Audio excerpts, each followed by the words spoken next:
And welcome back, everybody, to WTL. I'm your host, Andy Class, and joined by Jabron, oh, the Parlay Pounder. you got it. We're back. Let's get into some NFL football. Yes, sir. Second round of the playoffs. Well, first round for some, Yeah. those lucky teams that had the bye. And I Yep. think that's where we're going to start, right? We're going to start Yep. with the Jags versus the Chiefs. Let's do it. One of the most inflated lines or lopsided lines, if you will. Yeah. Jaguars Right. have to go to Arrowhead where they are taking on the Chiefs. Chiefs are a 8.5 point favorite. That is a 3:30 kickoff on NBC. And man, oh man, a lot of people like the Chiefs here. Yeah, no doubt about it, Andy. And so much so that I've seen most of my books have already jumped it to 9. You can still get it on 8.5 if you shop it around a little bit, Yeah, but most books will be at 9 probably by Friday. So yeah, if you're looking to get on the Chiefs, do it early because it's going to go up. This could get to 10 by yeah. the time this kicks off on Saturday. So um, the way I'm kind of leaning on this one, Andy, is the Jags are on a special run right now, and anybody that says that they're not is kind of, I'm not listening to it because this Jags team, nobody gave them much of a chance this year, coming off that huge, disappointing year of, Urban Meyer and everything like that. They finally get a coach, a Super Bowl winning coach, Doug Peterson. Yeah. And I don't think people are giving them the actual respect they deserve. And going by that, I think the Chiefs win this game, but I think it's by a touchdown or less. Really? Yeah. Okay, give the Jags their due. They are 5-1 against the spread. Their last six, 6-0 straight Yeah. up their last 6 games. So that's a special type of run, as you mentioned. I feel like it has to end sometime, and the barrel's got to be pretty close. They got to be close to being out of gas, and then Yeah. also being on the road. All the Yeah. time too for a lot of those games. I just think now you're talking a different animal. Chiefs look so good against the Raiders, and we've seen it all year with the Chiefs. When they need Yeah. to turn it on, or when they want to turn it on, boy, can they! They can hit another gear pretty quick. And to go along with that, the Jaguars are 1-6 against the spread their last 7 games versus the Chiefs. So Yeah. I'm looking. I'm buying the Chiefs too, and I'm getting in on that line early. I think Yeah. it's going to be closer to 10 points, a 10 point victory for the Chiefs. I think tip your cap to the Jaguars, and oh yeah, Sunshine Lawrence, he hasn't lost since high school and Saturday. I don't care.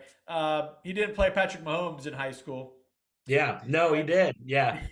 No, I get where you're coming from, Andy. I mean, I just have to split on this one, and I've been on the Chiefs all year, obviously jumping on big spreads and kind of getting eaten by them. But Jacksonville is 5-1 against the spread in its last 6 games, right, all wins, and Jacksonville, I believe, has just been too dominant on the offensive side of the ball for this to get out of hand. So okay. they've averaged 29.5 points per game during the last 6 game winning streak. I just don't think that the Kansas City Chiefs are going to stomp them out.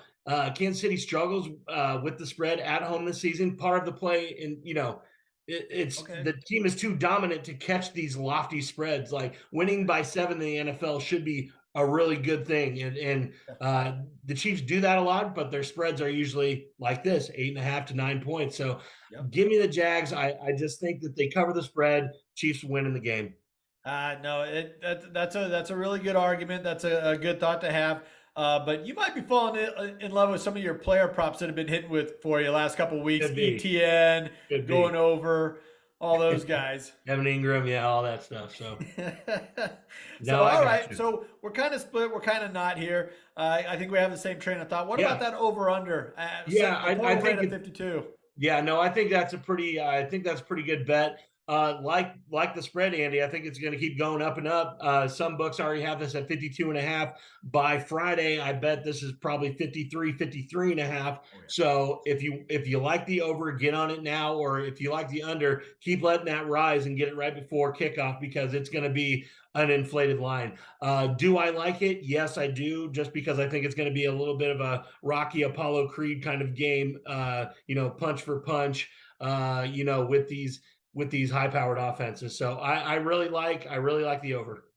Yeah, and and we know that Jacksonville's defense, they're a little leaky. Yeah, And Kansas City, they'll allow scores to happen because they're just not threatened. They don't care. It seems like we've yeah. said that before.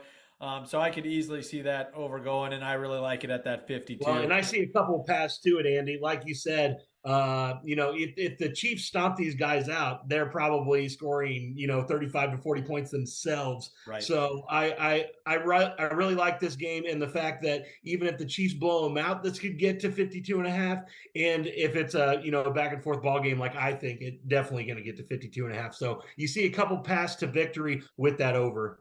All right. All right. I There we go. We agree on that. We can There we move go. forward with that. So we both like the Chiefs to win straight up. Yeah. I like the Chiefs to cover. You're thinking Jacksonville can take those points, Yeah. especially if you wait a little closer to kickoff. You'll probably get a point and a half or so.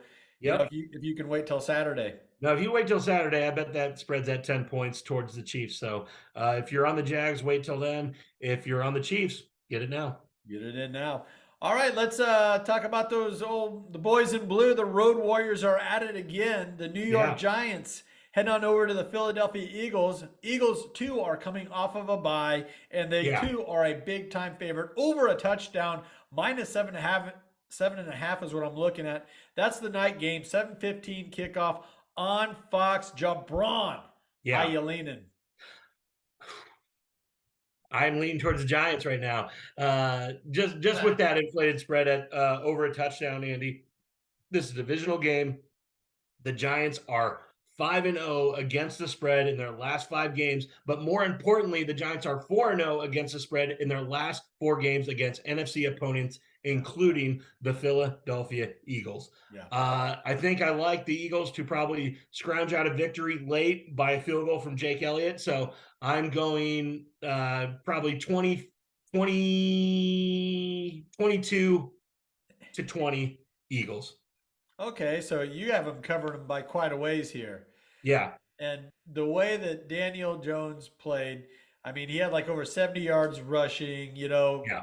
uh, just, man, did he put on a show up in Minneapolis. But I'm telling you what, the Eagles defense, don't Mhm. compare them to Minnesota's Oh, no, defense. you can't. You can't. I think the Giants are going to get a dose of reality here. And I really like the rest. And not just because of a bye. New York just played. They don't have a long window to Yeah. recuperate. And I think there was probably some truth into a lot what we were trying to fade as far as the Minnesota Vikings and Yeah. how strong of an opponent they really were. I think the Giants might be feeling a little bit of the after effects of taking some fool's gold in their big win on the road. That's not going to be the case here with Philadelphia. Hurts. We're talking about those injuries and is his Yeah. shoulder okay? Well, he had an entire extra week to recuperate here. Yeah, So I I think agree. he's going to be full go. I think the Eagles are going to fly, Eagles fly, or whatever they say out there in Philadelphia. 7.5, though, man, that's a lot of points. No, it is a lot of points, Andy, and especially with a team that they've already played twice. So the Eagles can't really show much more than they already had to the Giants. And the Giants really haven't been a full go against the Eagles yet this season. With Daniel Jones and Saquon Barkley playing together at the same time on the field, hasn't Right. happened yet. So the reason I'm kind of leaning towards the Giants is because of that, and like you said, with that Jalen Hurts kind of banged up. We don't know how he's feeling. He's probably good to go in all aspects. But my best bet of this game, Andy, and this is going to surprise a lot of people, is the under. I like Ooh, the under big time. While the okay. Giants' offense is rolling, coming off a huge win against the Vikings, like you said, expect things to be much more difficult. Like you said, alluding to the Eagles' defense being top tier in the NFL, and Yep. then conversely, the Giants made huge defensive stops last week against Vikings when they needed to. So I'm going with the under just because of those two reasons. That makes sense to me. 47 is what I'm looking at there for a total. And I'm kind of disappointed with the money line. Yeah, just no value there for Philadelphia like I thought there would be. Yeah. At a minus 330 consensus is what I'm looking at. Like you said, a divisional game, playing them the third time. I thought you might be able to get a little bit more value there. Any player props that you're looking at? Yeah, Andy. I mean, we can go back to the last couple of games that we're talking about with the player props. In that Chiefs Jacksonville game, you have to look at Mahomes over 314 passing yards. I think this is a very good play, a pretty safe play for Patrick. You know that Arrowhead is going to be rocking. You know that he's going to be slinging the ball every which way. And like I said, I think Trevor Lawrence is going to push him to actually score touchdowns and get that ball in the air a little bit. So, and I like the Jaguars running defense a lot better than I do their passing defense. So I really like Mahomes over 314 yards. And to go along with that, I really like his main guy there, Travis Kelce, over 81 and a half receiving yards. I think they're a pretty good thing to parlay maybe, or just look at in their own right. Okay, well, those make a lot of sense to me. A player prop I'm looking at, I want to stay right here with the New York Giants and Yeah. Eagles game. Saquon Barkley. Uh, he has a 69 and a half yards number. I mean, Yeah. he can't do that against the Eagles. He's going under. He's going under in a big way. Last time Okay. they played, he only had 28 yards rushing. He's only gone over 69 and a half, 10 out of his 16 games, and he's their feature back. I get it. He's probably feeling better, and if they're going to win, they might have to lean on him. But I just Yeah. haven't seen anything, especially in this matchup, that tells me that he's going to go over that 69 and a half. Okay, Andy. Well, I don't agree with that, but I see where you're coming from in that. But I want to kind of, lateral what you're saying with that and look at the Daniel Jones rushing yards. And it's over 45 and a half. I don't think he can get to this being running quarterback against the Eagles. Hasn't really bonded very well for people. So I really think they might be able to shut down this quarterback running. And that I think that's pretty inflated to have 45 and a half rushing yards against Yeah. this Eagles defense. So I will go on the under with that, and I will just sidestep the Saquon just because that's my guy. So Sidestep Saquon, but I like where you're going there with Daniel yeah, Jones. I think people are just remember what he did last week with 78 yards against the Vikings. We already went I over agree. that. That's not going to happen again, not against the Eagles and their defense. You heard the Yeah. horn. That means we're up against it. Don't go anywhere, folks. WTL will be right back.